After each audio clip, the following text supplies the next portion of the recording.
என்ன செஞ்சீங்க? 5 ஆண்டு காலம் உங்களுடைய ஆட்சியில மக்களுக்கு கிடைத்த பலன் என்ன? என்ன நன்மை கிடைச்சது? ஒண்ணு, உங்க குடும்பத்துக்கு நன்மை கிடைச்சது.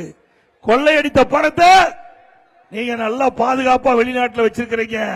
அது மட்டுமல்ல, இன்னைக்கு திராவிட முன்னேற்ற கழகம் ஆட்சிக்கு வருவதற்கு முன்பு பாரத பிரதமர் தமிழ்நாட்டுக்கு வந்தார்.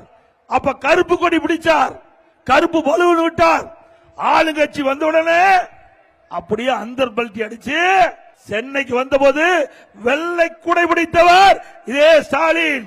அது மட்டுமல்ல, 3 முறை பாரத பிரதமரை தமிழகத்துக்கு அழைத்து வந்து பல்வேறு திட்டங்கள் இன்றைக்கு நீங்க திறந்து வச்சீங்க. கேலோ இந்தியா திறந்து வைத்தது பாரத பிரதமர். செஸ் ஒலிம்பியாட் திறந்து வைத்தது பாரத பிரதமர். மத்திய அரசு திட்டங்கள், அந்த திட்டத்தை திறந்து வைப்பதற்கு அடிக்கல் நாட்டுவதற்கு சென்னைக்கு வரவழைத்து கலைவாணர் அரங்கில ஆட்டம் பாட்டலோடு நிகழ்ச்சி நடத்திய முதலமைச்சர் இன்றைய முதலமைச்சர் ஸ்டாலின் அவர்களே. ஆட்சியில் இருக்கின்ற போது ஒரு நிலைப்பாடு, எதிர்க்கட்சியா இருக்கின்ற போது நிலைப்பாடு. இதுதான் திமுகவுடைய இரட்டை வேடம். உண்மைதானே?